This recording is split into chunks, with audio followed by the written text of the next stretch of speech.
Beyond recovery, learning to take the sacred pause. As you go on your journey, especially in the beginning of the year right now, a lot of us are pushing through. Let's take time to reflect and go inward and take that sacred pause to work on our health, mental health, spiritual health, and realign ourselves with the direction that we are moving towards. Welcome back to Keep Inspiration Alive. I'm Mr. Michael Adams. Ladies and gentlemen, I am so glad to speak with you today. And when you start to think about where you are and all the stuff that's going on, I saw a documentary on Netflix about intervention. Ugh. And all that triggered in my mind was how narcotic addiction has become an epidemic. And not just our country, but an epidemic around the world. And a lot of people are sad and traumatized about that. And when I begin to look at that, there are people who are taking the same drugs only prescribed by their doctors, who sees nothing wrong with it, who magnify their stories of limiting beliefs to get their next fix prescribed. That's collectively, we've become synthetically programmed by the pharmaceutical companies to be tested on like rats in the name of practicing medicine.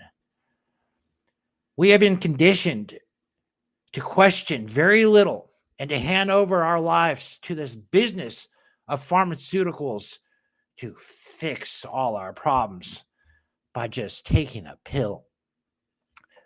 And right now, I don't want you to pay attention to your TV. I don't want you to pay attention to the news. I want you to go inward, take the sacred pause, and pay attention to your body, heart, and mind. I want you to listen to your soul call. Awaken from this trance you have been placed under now. Ladies and gentlemen, there was a period in my life I did not know I had the power to do more, to achieve more. I put things off that I thought about. You know, they say there are cemeteries full of dreams that procrastinators had and fallen and now never gotten out. Ladies and gentlemen, I used to work at a cemetery and I would look upon the graveyard at all those dead dreams that never came to be. And as I was going beyond recovery within myself, I had many falls. One particular night on Halloween, as I was working at the cemetery, I was determined to not fall back into old patterns, to hold me back from my dreams, to really take that sacred pause to go in by listening to that soul call, saying to take the sacred pause, take the sacred pause. And I'm like, all right, I'm going to take the sacred pause. Guess what? When the night came, yeah, you guessed it, I did not listen to my soul call. I didn't listen to that voice, that message to take that pause. No, ladies and gentlemen, no. I fell back. I fell. I told myself, you know, there's a bikini bar down the street that my friend just introduced me to. Yeah, maybe I'll go look at some like really sexy girls and I'll just have a drink, maybe 2 drinks. No more than 2 drinks. I'm cutting myself off. I'm going to give myself the limit. 2 drinks. And so as I went down to that bikini bar, I had my drink. I started looking around. Halloween night, these girls were looking really good. And here in Southern California, some things kind of take place inside those bikini bars, especially on Halloween night. They're dressed up real sexy. So I had my second drink. Now I'm getting a little loosened up, right? I'm going to go home after this. And I looked over at the bartender. I looked down. I'm like, oh, is that a birth canal that she's showing me? Oh, wow, look at that. Ladies and gentlemen, that beer turned into 3. And then I was looking at a couple owls staring right back at me. Oh, wow, look at that. I followed it up by a phone call. Calling up a friend.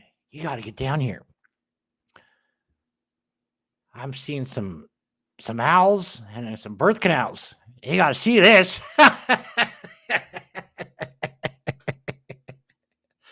Falling out. Ladies and gentlemen, I didn't listen to that sacred pause. I then got in my car. I drove to my friends, drunk. How stupid is that of me? Not falling away, getting razzled and dazzled. When we don't take that sacred pause, we make stupid decisions. I picked up my friend, hammered, drunk, wasted, plastered. My friend got in the car. He's like, you sure you're okay to drive? I'm good. I'm good. Did I mention that was when I was also taking the pharmaceutical medications? I had back pain, and I believe that the doctors knew what they were doing and that these pills weren't really that bad for me. I made up the story to tell myself these Vicodins and Norcos, I believe they're Norcos I was taking at the time, they help me, and they're not bad for me. It's not an addiction. So like I'd have 3 beers, but those 3 beers threw me into like being wasted because of the painkillers that I was prescribed. Didn't even really think. I just wasn't thinking. I made up the story based around it. I told a story that I wanted to believe. Wasn't helpful. And as we're driving back on Halloween, back to the bar, go check out some sexy women and seeing some owls. Seeing some naughty things, right? I told my friend, hey, it's Halloween night. Why don't we make the best of this? I'm going to show you something. He's like, what are you talking about? I'm like, yeah, man, I'm going to make this Halloween night an unforgettable experience for you. He's like, what? Yeah. You know, I work at a cemetery, right? He's all like, yeah, I heard something about that. Well, what do you say we go to the cemetery? I don't think that's a good idea, Mike. Well, too bad I'm driving. I drove to the cemetery. Ladies and gentlemen, long story short, the gate was closed. That didn't want to stop me. Razzled and dazzled, I didn't take the sacred pause. I ended up driving through a fence to get inside inside the cemetery. Almost running over my friend as he was peeing outside of my car. He had to jump in. I thought it was like the Dukes of Hazzards. I would just hit the gate and it'd be, and it'd fly open. Well, it didn't happen that way. No. The gate smashed my car on top of me. My friend had to jump in the car, like hanging on like a daredevil. What are you doing? Like, stop. What are you doing? I'm ramming it. It's like, dude, if we get in there, we're never going to get out. Oh, that moment hit me. I think he's right. So I threw it in reverse. Let's get out of here. We drove off the gate right off my car. Drove off, laughing, having a good time. I was plastered. This is a dream job that I had, and I just ruined their entire gate, smashing through it, going into a cemetery on a Halloween night. As we drove back, we went to the bar. My friend was just shaking his head. I can't believe you did that. The rest of the night was blurry. I woke up at my friend's house in his living room, no clue where I was at. And I get a phone call. Go look at your car. Apparently, one of my best friends got word of what happened. Go look at your car. I went and looked at my car.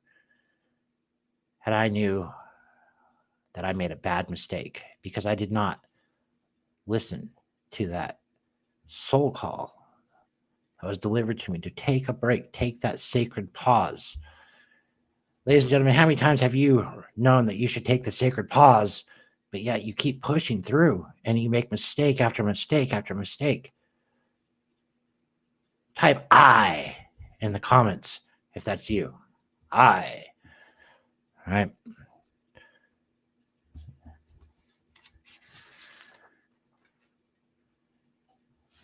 See, ladies and gentlemen, there's a period in my life.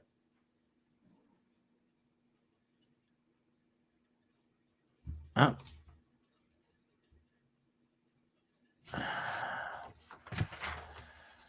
All right, you see, ladies and gentlemen, when we learn to take the pause, we want to take intention, set the intention, set affirmation, affirm to yourself what it is that you want. So as you take the sacred pause, you listen to your soul call, to that message being delivered to you, and you want to take it and take that and use it as intention and affirmation and affirm to yourself that you can do it. You can do it. As I moved towards taking more sacred pauses in my life, to trust the process, to do that, I started to affirm things. I would listen to my soul call. I would listen to that message to me. I put out the soul call. I put out the soul call, and I would listen to that divine voice of God had come to me. There's more to life. I just got to push through. And I did over time. It took a long time, ladies and gentlemen, to really trust, to take that pause. But as I did, I started to know that I'm here for more, to write, to become a writer, to document, to help people. I wrote a book, The Matrix Meditation, Step Out of the Matrix and Into Your Higher Self. I got it to become a best-selling author because I affirmed, ladies and gentlemen, prior that I am a best-selling author. I write blogs that encourage, inspires, and transform people to believe in their dreams, to start to pursue them. My writing brings me enough passive income that I am financially free and have time freedom. I spend much of my free time helping people achieve their dreams. And you know what? It came true. I became a best-selling author. It was the first book that I ever wrote, an ebook, ranked #1 on Amazon. Blown away. I want you to lean back, ladies and gentlemen, think, affirm. What is it that your dream is? Listen to that inner voice. Listen to that guidance within. Because you have greatness. You have a story. You have something within you that needs to be put out to the world that only you are able to do. No one else. God put you on this planet for a reason. And it is up to you to get that out, to live your dream, to live your purpose.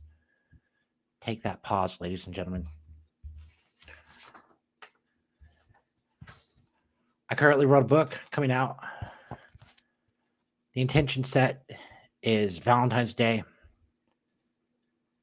February 14th, 2024. This book is Beyond Recovery, Resolve Our Unresolved Issues. Mr. Michael Adams, that's me. Actions of Passion. And this is a roadmap to help people like yourself to go beyond recovery. I worked on this. I worked tirelessly on my book, Beyond Recovery, Resolve Our Unresolved Issues. What drove me was to get my story out, to help people strive for their dreams and turn them into a vision. I found out a friend of mine from high school died of an overdose of fentanyl while I was writing my book, this book right here. And that gave me fire to stay determined, to push through and get my book finished and published, as I don't want to see more people die around me of drug overdoses. I know if you follow my outline, that it will create hope for you. Connection and hope is what addicts need to get them through their addiction and to live life beyond recovery. I want you to reflect now on a quote that encapsulates this whole speech, this whole message that I'm delivering to you. Really encapsulate for you to receive this, really hear, to really listen. The most incredible thing is that you know everything you wish to know with your eyes closed. Sakura. Take the sacred pause, ladies and gentlemen. I'm Mr. Michael Adams. If you're watching this on YouTube, make sure you smash that bell icon, subscribe for more, and come back next time here at Keep Inspiration Alive. My final call to action, get the book. February 14th. Beyond Recovery, Resolve Our Unresolved Issues, found on Amazon. This is a roadmap to help you go beyond your recovery. That's my story, ladies and gentlemen. Until next time, toodaloo.